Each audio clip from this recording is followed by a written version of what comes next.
Field note number 52. Apparently, I built a thing. The mission was simple. Document what it takes to do this work well. 1 year ago on Substack, apparently, I built a thing. A year ago, in the very first field note, I wrote, I'm semi-retired, not out there lugging gear or answering midnight calls anymore, but every lesson, scar, and whisper from a terrified cat is still with me. This is a record, a reminder of what it costs to do this work well. I have no dog in the fight, no need to renew memberships, no script to sell. I'm just choosing the stability to step back, giving me the freedom to tell the truth as I have lived it. So here we are, 1 year later, and that may still be the clearest explanation of why Field Notes exists. I started because I've lived enough of the work to know what gets left out of the polished version. A year ago, Field Notes Safety and Story started with no master plan, no funnel, no launch sequence, and absolutely no intention of becoming anyone's, quote, content creator, unquote. There were just a few things to say, things that didn't want to slip away as a small business owner, as a dog walker, as a pet sitter turned cat care specialist, thoughts and feelings that just had a few things to say the best way I knew how, through written words. That was it. The cliche goes, write about the work behind the work. The parts of pet care that do not fit neatly into cute photos, booking apps, 5-star reviews, or, quote, best practices, unquote. The messy parts, the safe and unsafe parts, the parts that someone sometimes breaks one's morals, ethics, and heart. The part where somebody is standing in a client's kitchen at 7 a.m. trying to make a good decision with a sick cat, bad weather moving in, and 3 more visits on the schedule. Somehow, 1 year later, Field Notes is still here. Actually, more than still here. And part of the reason it is still here is because a few people in the industry quietly kept saying the same thing. Keep going, keep writing. I love what you're doing on Substack. Some of them were industry leaders. Some were just colleagues. Some were just readers I did not even realize were even paying attention. They did not comment publicly. They did not share the posts. But every so often, a note would come through. A conversation would happen. Or someone would say, this needs to be said. And that that mattered. And that mattered.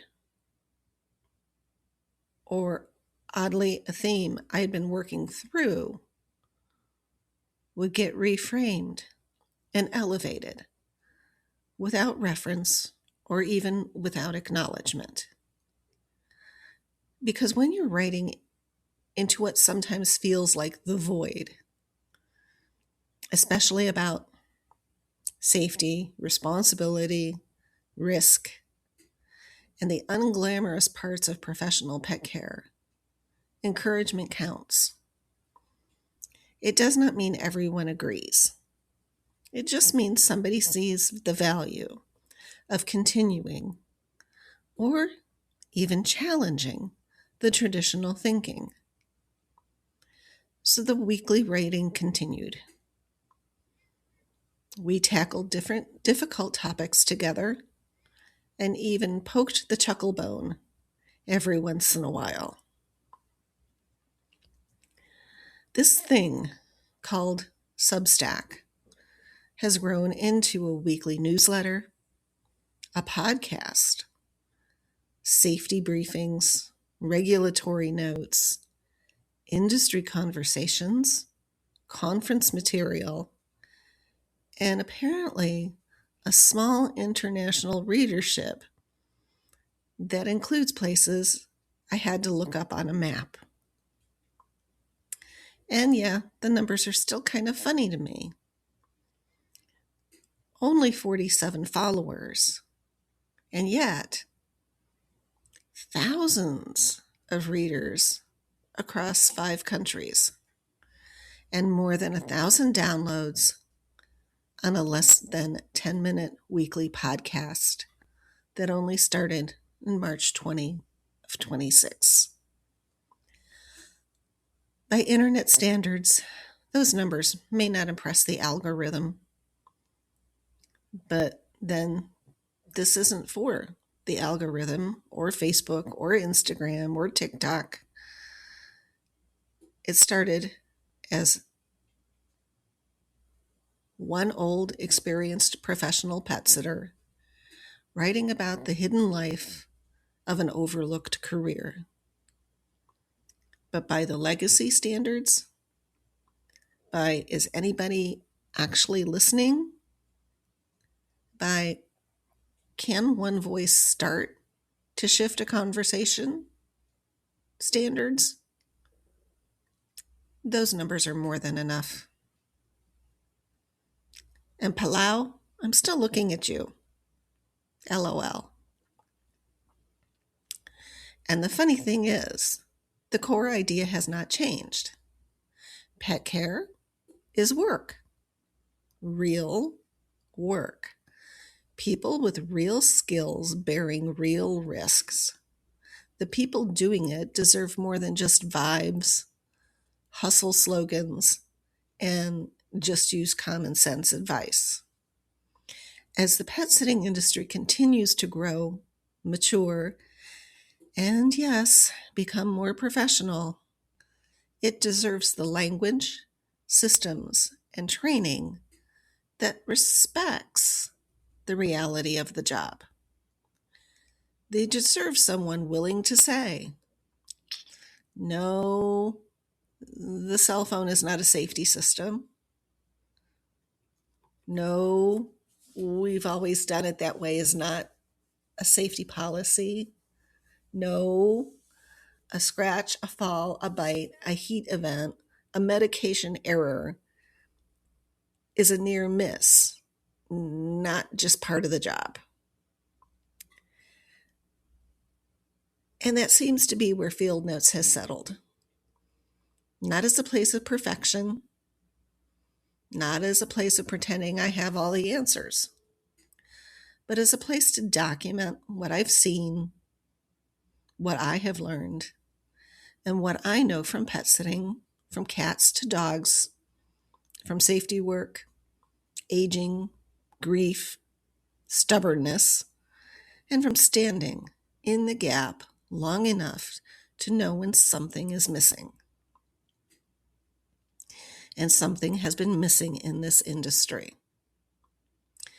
We talk a lot about professional growth, profit, and the client experience. But safety, actual occupational style safety,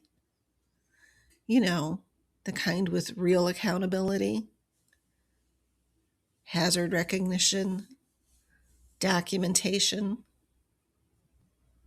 training beyond onboard training, real decision making from a well thought out policy,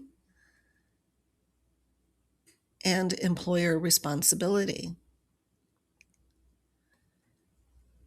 Well, that conversation is still very young and very misunderstood by most of the industry, I think. So maybe that is where this first year really became a thing.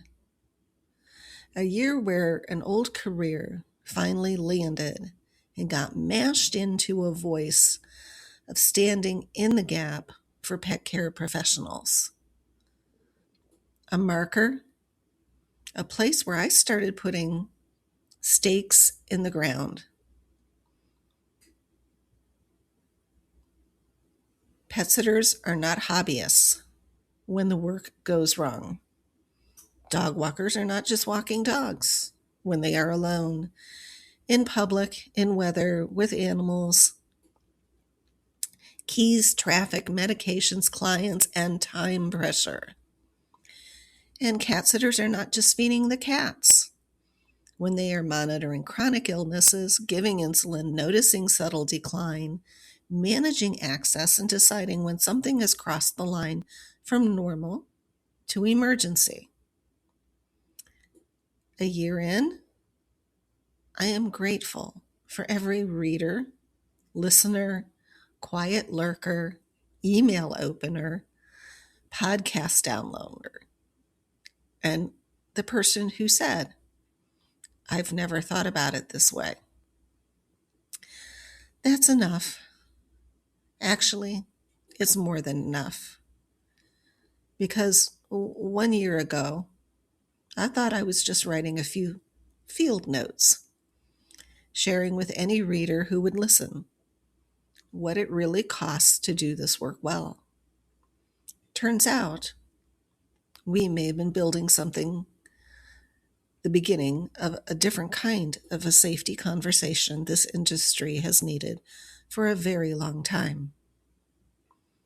I just didn't realize that was where I was going. Or that was the message trying to surface in a sea of hustle cultures. So here we are, starting year 2. I'm still not a guru, coach, or a sales funnel builder for the next big thing. Just offering a few safety tail wagging lessons for less than a cost of a daily dog walk. I am still taking notes, asking better questions, and still standing in the gap. And apparently, still hitting publish. This work is part of an ongoing legacy project rooted in presence, emotional literacy, field judgment, and soft skills mentorship for animal care professionals. You are welcome to share this piece in staff meetings, mentorship circles, safety conversations, or quiet reflection spaces with credit. Please do not republish, repackage, train from, or monetize this content, in part or whole, without written permission. These stories come from lived experience and are offered with care. Beth Pasick, 2026, all rights reserved.